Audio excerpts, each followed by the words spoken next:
নমস্কাৰ, আপুনি চাই আছে অমৃত লাইভ। এই মুহূৰ্তত লৈ আহিছোঁ আমি ৰাজ্যৰ বিভিন্ন প্ৰান্ত তথা দেশৰ বিভিন্ন প্ৰান্তৰ পৰা কেইটামান অতিকৈ গুৰুত্বপূৰ্ণ খবৰ। এক অতিকৈ ভাল খবৰ, কিয়নো কোটি কোটি লোকৰ একাউণ্টত সোমাব চৰকাৰী ধন। অহা 28 জুলাইত প্ৰায় 9 কোটি লোকৰ একাউণ্টত সোমাব 2000 কোটি টকা। দেশৰ 9 কোটি লোকৰ একাউণ্টত সোমাব এই 2000 কোটি টকা। PM কিষাণৰ হিতাধিকাৰীক সুখবৰ দিলে মোদী চৰকাৰে। দেশৰ প্ৰায় 9 কোটি লোকে লাভ কৰিব এই 2000 টকা।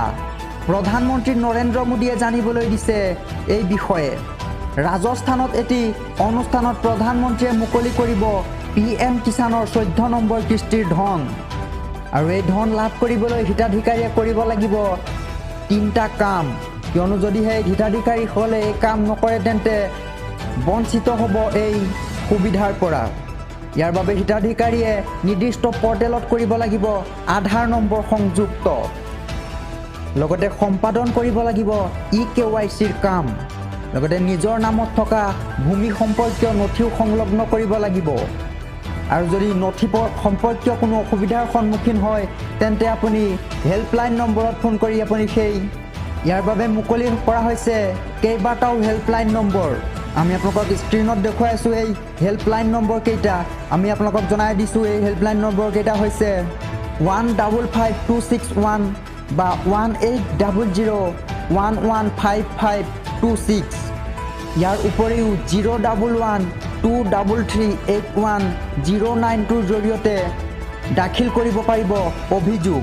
আৰু যদি কোনো অসুবিধাৰ সন্মুখীন হয় তেন্তে শীঘ্ৰেই এই নম্বৰত যোগাযোগ কৰি আপুনি দাখিল কৰিব লাগিব অভিযোগ। আৰু যিসকল ব্যক্তিয়ে নিজৰ নামত থকা ভূমি সম্পৰ্কীয় নথি সংলগ্ন কৰিছে সেইসকল ব্যক্তিয়ে পুনৰ সংলগ্ন কৰিব নালাগে তেওঁলোকৰ নথি পত্ৰ। আৰু যিসকল ব্যক্তিয়ে সম্পাদন কৰিলে ইতিমধ্যে EKYCৰ কাম সেইসকলে পুনৰবাৰ সম্পাদন কৰিব নালাগে EKYCৰ কাম। অগ্নিবীৰ হ'ব খোজা যুৱকসকললৈ এক সুখবৰ, কিয়নো অগ্নিবীৰৰ চাকৰি নিয়মীয়াকৰণৰ ক্ষেত্ৰত চৰকাৰে ল'ব বৃহৎ সিদ্ধান্ত। সেনাত নিযুক্তি পোৱা 50% অগ্নিবীৰৰ চাকৰি নিয়মীয়াকৰণৰ প্ৰস্তুতি চলাইছে ইতিমধ্যে চৰকাৰে। অগ্নিবীৰৰ চাকৰি নিয়মীয়াকৰণৰ বাবে চৰকাৰে চলাইছে প্ৰস্তুতি। সেনাত নিযুক্তি পোৱা 50% অগ্নিবীৰৰ চাকৰি নিয়মীয়াকৰণ কৰিব চৰকাৰে। অগ্নিবীৰত যোগদান কৰা সকলৰ বয়সৰ সীমা বৃদ্ধি কৰা হৈছে। এতিয়াৰ পৰা 23 বছৰীয়া যুৱকেও যোগদান কৰিব পাৰিব এই অগ্নিবীৰত। পূৰ্বে 25% অগ্নিবীৰৰ চাকৰি নিয়মীয়াকৰণৰ সিদ্ধান্ত লৈছিল প্ৰতিৰক্ষা বিভাগে, কিন্তু বৰ্তমান অগ্নিবীৰৰ হিচাপ 50% যুৱকৰ চাকৰি নিয়মীয়া কৰা হ'ব বুলি ইতিমধ্যে জানিবলৈ দিছে চৰকাৰে। অগ্নিবীৰ আঁচনিত চাকৰি নিয়মীয়াকৰণৰ বাবে দাবী জনাই সাব্যস্ত হৈছিল তীব্ৰ প্ৰতিবাদ। সেনাত যোগদান কৰা 3 বছৰৰ পাছতেই চাকৰি ত্যাগৰ নিয়ম আছিল অগ্নিবীৰ আঁচনিৰ। তাৰপিছতেই এতিয়া সেনাত নিযুক্তি পোৱা 50% অগ্নিবীৰৰ চাকৰি নিয়মীয়াকৰণৰ প্ৰস্তুতি চলোৱা হৈছে। ৰাজ্যবাসীলৈ এটা ভাল খবৰ, উজনিলৈ যাওঁতে আৰু জ্বলা কলা খাব নালাগে কোনো ব্যক্তিয়ে। উজনিৰ পৰা নামনি আৰু নামনিৰ পৰা উজনিলৈ অহা যোৱা কৰাৰ সময়ত কোনেও এতিয়াৰ পৰা জ্বলা কলা খাব নালাগে। এয়াই শেষ বাৰিষা। অহা বৰ্ষৰ বাৰিষাৰ আগতে সম্পূৰ্ণ হ'ব 4 লেনযুক্ত ৰাষ্ট্ৰীয় ঘাইপথৰ কাম। মুখ্যমন্ত্ৰী ডক্টৰ হিমন্ত বিশ্ব শৰ্মাই কৰিলে এই ডাঙৰ ঘোষণা। মুখ্যমন্ত্ৰী ডক্টৰ হিমন্ত বিশ্ব শৰ্মাই কৈছে যে উজনিৰ পৰা নামনিলৈ যাওঁতে বা নামনিৰ পৰা উজনিলৈ যাওঁতে অহা যোৱা কৰাৰ সময়ত বহু সমস্যাৰ সন্মুখীন হয় যাত্ৰীসকল, কিন্তু এতিয়াৰ পৰা উজনিৰ পৰা নামনিলৈ অহা যোৱা কৰোঁতে সন্মুখীন হ'ব নালাগে কোনো ধৰণৰ সমস্যাৰ, কিয়নো অহা বৰ্ষৰ বাৰিষাৰ পূৰ্বেই নিৰ্মাণ সম্পূৰ্ণ হৈ উঠিব 4 লেনযুক্ত ৰাষ্ট্ৰীয় ঘাইপথ। এই মুহূৰ্তত আমি এক ডাঙৰ খবৰ লৈ আহিছোঁ, কিয়নো কেইবাটাও নিয়ম আহি পৰিছে এই মুহূৰ্তত আমাৰ হাতত। এই নিয়ম গাড়ী চালক বাইক আৰোহীৰ বাবে এই ডাঙৰ খবৰ।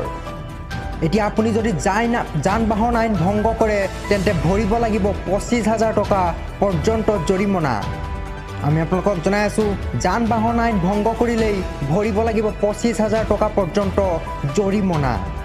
লগতে নাবালক নাবালিকাই বাহন চলালে ভৰিব লাগিব 25,000 টকাৰ জৰিমনা। লগতে অভিভাৱক গাড়ীৰ মালিকৰ হ'ব 3 বছৰ পৰ্যন্ত জেইল। ইয়াৰ পিছতো লাইচেন্স বাতিল হোৱাৰ লগতে 25 বছৰ বয়সলৈ নাপাব কোনো লাইচেন্সৰ সুবিধা।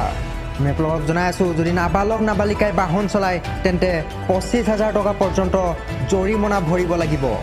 তাৰ পাছতো সেই নাবালক বা নাবালিকাই 25 বছৰ বয়সলৈকে নাপাব কোনো লাইচেন্স।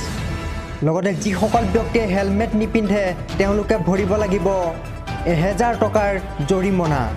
লগতে লাইচেন্স নোহোৱাকৈ বাহন চলালে 5,000 টকাৰ জৰিমনা ভৰিব লাগিব। ইয়াৰ পিছতো যদি কোনো ব্যক্তিয়ে সুৰাপান কৰি বাহন চলায় তেন্তে ভৰিব লাগিব 10,000 টকাৰ জৰিমনা। আৰু যদি এম্বুলেন্সক বাট এৰি নিদিয়ে তেন্তে আপুনি ভৰিব লাগিব 10,000 টকাৰ জৰিমনা। দ্ৰুতগতিত বাহন চলালে ভৰিব লাগিব 2,000 টকাৰ জৰিমনা। আৰু বিপদজনকভাৱে বাহন চলালে 5,000 টকাৰ জৰিমনা ভৰিব লাগিব আপুনি। যদি দ্ৰুতগতিত অধিক বিপদজনকভাৱে আপুনি বাহন চলায় তেন্তে ভৰিব লাগিব 5,000 টকাৰ জৰিমনা। ইয়াৰ পাছত আটাইতকৈ গুৰুত্বপূৰ্ণ কথাটোৱে হৈছে মোবাইলত কথা পাতি বাহন চলালে ভৰিব লাগিব এতিয়া 5,000 টকাৰ জৰিমনা।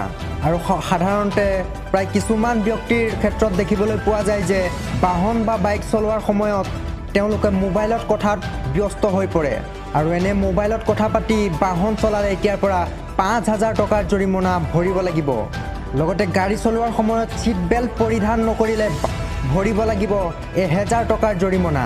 আৰু পুনৰবাৰ এইখিনি নিয়ম আহি পৰিছে যান বাহন আইন, আৰু এইসমূহ নিয়ম যদি আপুনি ভংগ কৰে তেন্তে আমি জনাই যোৱা সেই জৰিমনা আপুনি ভৰিব লাগিব।